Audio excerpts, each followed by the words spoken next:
Olá pessoal, sejam todos bem-vindos. Hoje, 21 de agosto de 2020, sexta-feira. Eu sou Lucimar Neivert, você está no canal Brasil Agora. E o nosso sempre convidado, professor Belay. Olá pessoal. A notícia hoje não podia ser outra. A nossa Amazônia volta a ser notícia na União Europeia. Globalistas como Angela Merkel voltam a usar a Amazônia, assim como fez Macron no ano passado, na tentativa de derrubar o governo Bolsonaro. Prestem atenção na notícia que saiu hoje.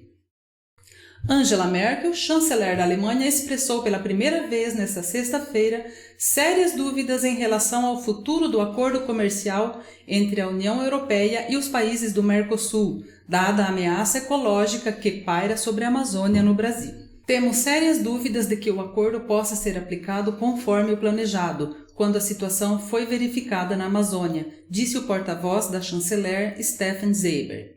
A União Europeia e os países do Mercosul, Brasil, Argentina, Uruguai e Paraguai, assinaram este vasto acordo de livre comércio no ano passado. Mas, para ser validado definitivamente, ainda deve ser ratificado por todos os parlamentos nacionais que formam a União Europeia. O parlamento austríaco e, muito recentemente, os holandeses rejeitaram o pacto em sua forma atual. Outros países, como Bélgica, França, Irlanda e Luxemburgo, foram críticos. Até agora, a Alemanha apareceu como um dos grandes promotores desse acordo. As declarações de seu governo na sexta-feira aumentam as críticas em grande parte da Europa, já que o texto é alvo de ataques ambientalistas que temem afetar o meio ambiente. Na mira da União Europeia está a maior abertura dos mercados europeus à carne sul-americana, já que parte da União Europeia, a pecuária é responsável por 80% na Amazônia. A União Europeia baseia-se em relatórios da ONG ambientalista WWF. Para responder a essas preocupações, um capítulo foi integrado ao texto final que tratou em particular da conservação da floresta.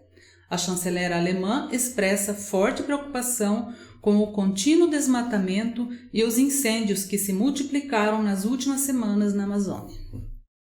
Estamos céticos, disse o porta-voz Steffen Seibert. Neste contexto, Berlim tem sérias dúvidas sobre a implementação conforme planejado do acordo e especialmente desta cláusula. A Amazônia afeta o mundo inteiro, acrescentou. É a primeira vez que Merkel expressa tal crítica a este pacto.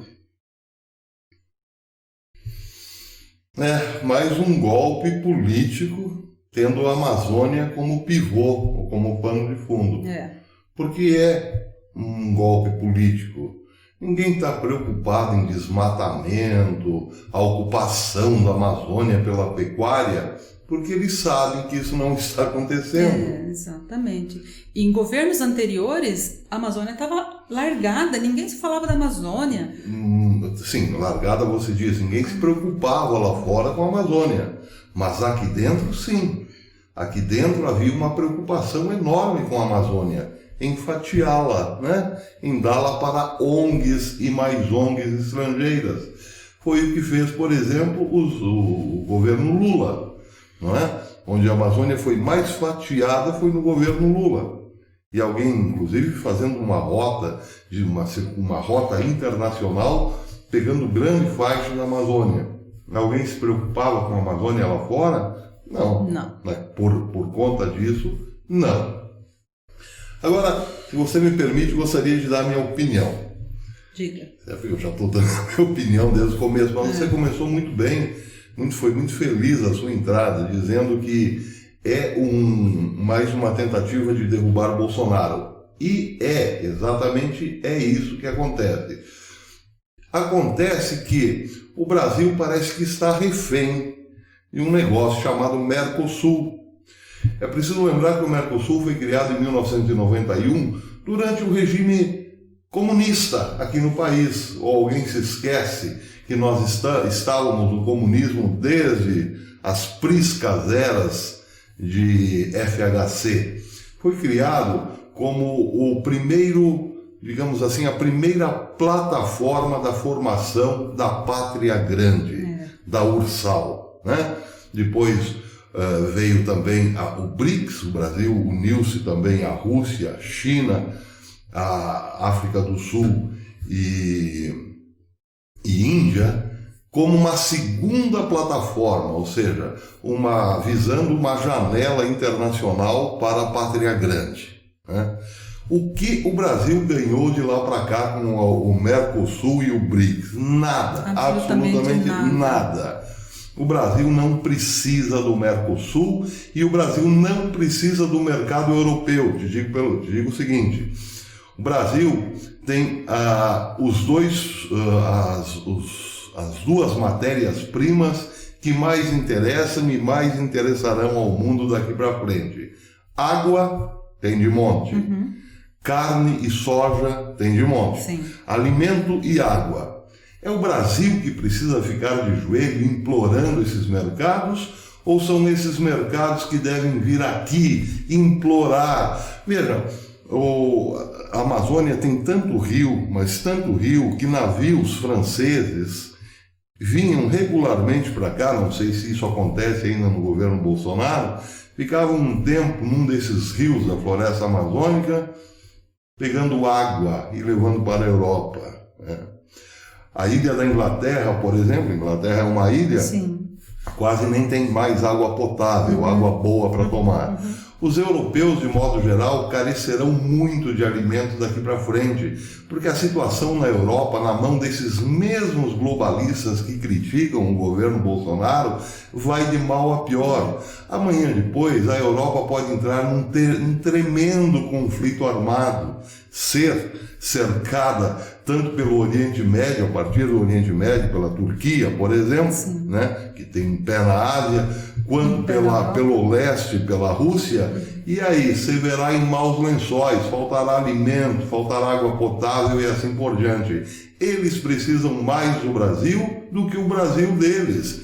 E outro detalhe, a China enfrentará falta de alimento, uma grande falta de alimento ainda esse ano, por conta das enchentes que colocou a sua produção de arroz em xeque. Exatamente. E estão dando aí carteiraço. A China quer mandar aqui no Brasil, está dizendo com quem o Brasil deve negociar e com quem não. Existe por parte da China uma força enorme nos bastidores para acolher, para que o Brasil acolha o governo Fernandes da Argentina, o governo comunista Fernandes da Argentina, porque esse precisará de muito dinheiro para continuar se mantendo no projeto comunista para a América do Sul. China precisa de alimento, Europa precisa de alimento, e são esses os que mais têm, digamos assim, esnobado o Brasil. Pois eu acho que chegou a hora de nós revertermos esse quadro. O Brasil não precisa dessa porcaria desse Mercosul, e o Brasil pode fazer negócio com outros países. Isso. Pode virar as costas para a Europa e pode virar as costas para a China. Para a China também. Porque o alimento é precioso e será mais precioso daqui para frente. Quem tem o alimento é que dá as cartas, e não o contrário. É isso mesmo. E tudo isso que você falou agora da Alemanha tem tudo a ver com essa notícia aqui, ó. Prestem atenção.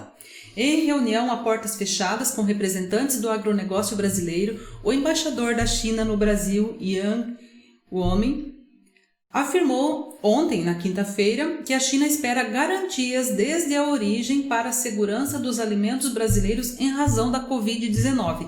Na semana passada, o Partido Comunista informou,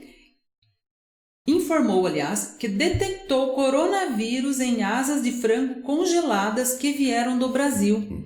O Ministério da Agricultura rebateu em nota o ocorrido. Ressaltamos que não há comprovação científica de transmissão do patogênio a partir de alimentos ou embalagens de alimentos congelados. Conforme o embaixador, seu país aplicará aos produtos importados as medidas cabíveis de controle sanitário.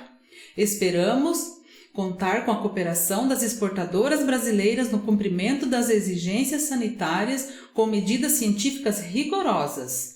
Desta forma, garantindo desde a origem a segurança dos alimentos exportados, afirmou o embaixador aos empresários. Segundo ele, somente assim os alimentos brasileiros preservarão a sua imagem e a sua marca mundo afora e reforçarão a confiança dos consumidores chineses, acrescentou o embaixador.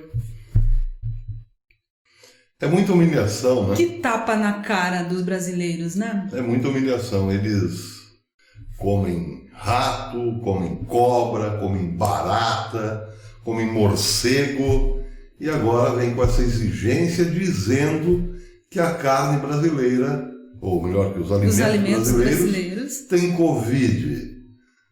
Acho que está na hora de dar um chega para lá. Já, né? Passou da hora, né? Na chinesada que está aqui nos humilhando, nos dando inclusive tapa na cara do presidente Bolsonaro de quando em quando. É verdade. Pois é, já que eles fazem lobby para derrubar o nosso governo, que tal nós fazermos lobby e boicotar produtos de origem alemã, de origem francesa, de origem chinesa, né? Chinês não é tão fácil porque tudo, praticamente tudo, né? Esses dias eu falei para vocês que até uma lixa de unha vem da China. Não é fácil porque, né, muita coisa ainda é da China. Mas vamos fazer o possível. Aqui, né? Não seria difícil boicotar principalmente produtos alemães. Por exemplo, não comprar mais Volkswagen, não é? A montadora deles aqui é gigantesca. Para de comprar Volkswagen, até que isso repercuta politicamente lá no gabinete da lindíssima, belíssima, elegantérrima Angela Merkel. Então é isso, pessoal. Notícia não muito boa nesta sexta-feira, mas era o que tínhamos. Se você gostou, compartilhe, deixe o seu like, inscreva-se no canal e não esqueça de acionar o sininho. Segunda-feira nós estamos de volta. É isso aí, amigos. Até segunda, se Deus quiser. Eu continuo amanhã e domingo no canal Professor Belei. Não esqueça de passar por lá também, canal Professor Belei. Até depois.